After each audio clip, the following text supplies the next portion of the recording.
Om Swastiastu.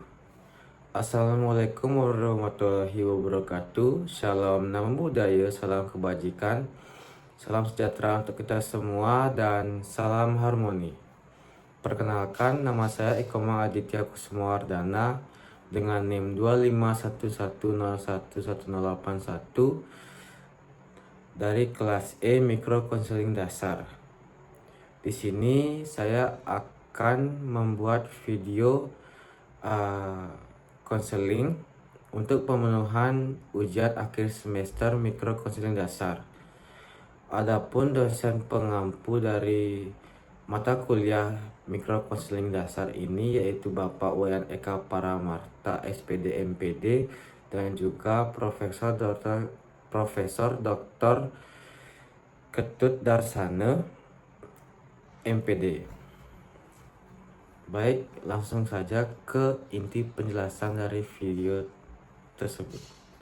Adapun suruhan dari ujian akhir semester ini yaitu kita disuruh membuat verbatim konseling sepanjang kurang lebih 20 percakapan antara konselor dan konseli, yang dimana kita diwajibkan untuk memiliki struktur yaitu pembukaan sesi atau report building, orientasi sesi.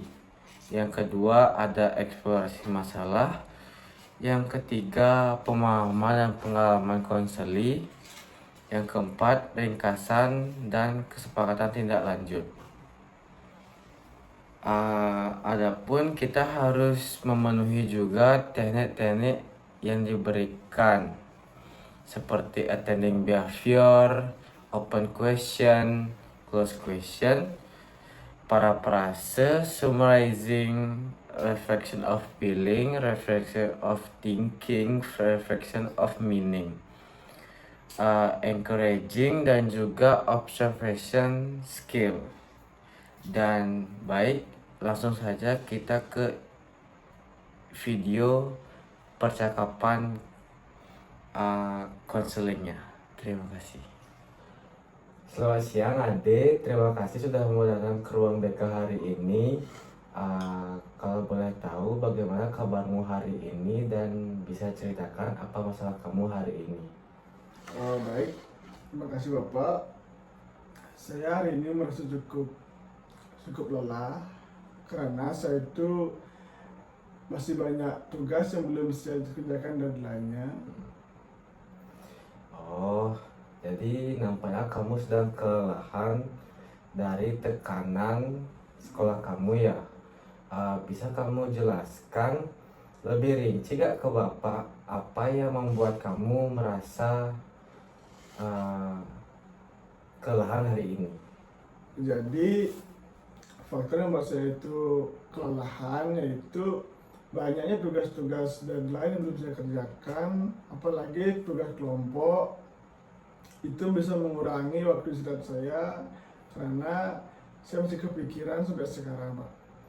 Oh, jadi kamu berpikir bahwa tugas-tugas sekolah kamu itu dapat mengurangi waktu istirahat kamu. Jadi dengan banyaknya tuntutan akademik ini membuat kamu merasa waktu dan energimu terkuras seperti itu, Ade? Ya, Pak. Itu yang buat pikiran saya jadi lebih tertekan karena saya tuh merasa diri saya itu kurang maksimal dan kurang puas dengan hasil kerja keras saya sendiri untuk belajar, dan saya suka kepikiran kalau hasilnya kurang maksimal bagaimana ke depannya. Oh, saya mengerti. Kondisimu itu membuatmu merasa kalau kamu tuh nggak puas sama hasil belajar kamu, dan itu membuatmu kayak kurang tidur, kayak bagaimana gitu. Saya mengerti. Bisa ceritakan lebih rinci ke saya bagaimana hal itu bisa terjadi? Jadi gini Pak, saya itu kuliah di bimbing konseling. Tujuan saya dari awal, di samping itu karena orang tua saya juga pengen saya jadi guru BK, maka dari itu saya tuh pengen Pak, orang tua saya itu bisa puas dengan Ya, hasil saya kuliah di sini. ya, Karena itu juga saya berpikir dengan keadaan saya sekarang ini, apakah saya bisa memuaskan orang tua saya dengan nilai saya sekarang? Itu jadi beban pikiran saya, Pak. Saya mengerti saat ini kamu sedang merasa cemas karena kamu ingin mempertahankan prestasi karena kamu ingin sekali membanggakan orang tua kamu. Ya. Itu adalah hal yang wajar untuk setiap anak karena siapa juga yang ingin tidak membanggakan orang tuanya. Ya, betul sekali, Pak. Ya. Terkadang sebelum saya berangkat kampus juga, saya sering berpikir, Pak, apakah saya akan bisa menjalankan hari-hari ini dengan maksimal?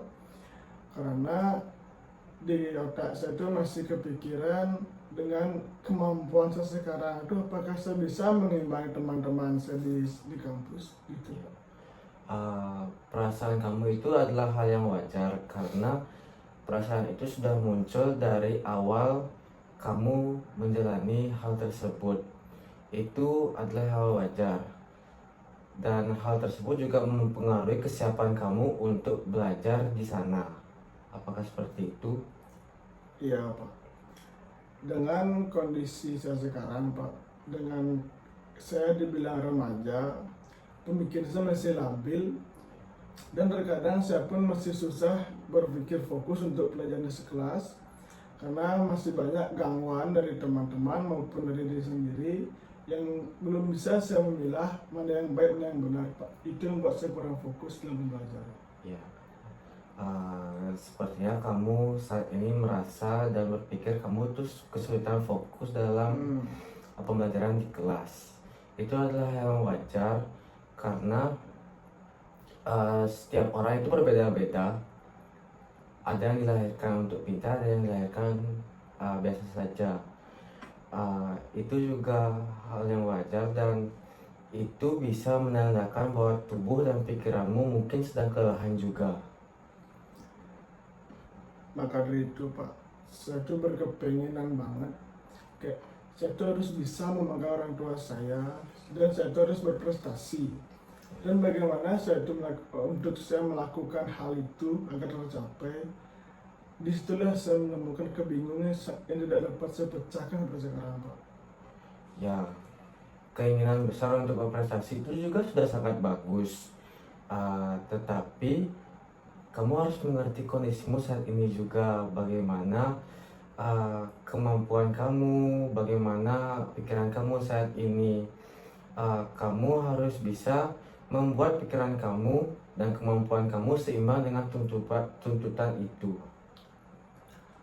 Jadi saya gini, Pak, saya tuh bingung, saya tuh harus mulai dari mana.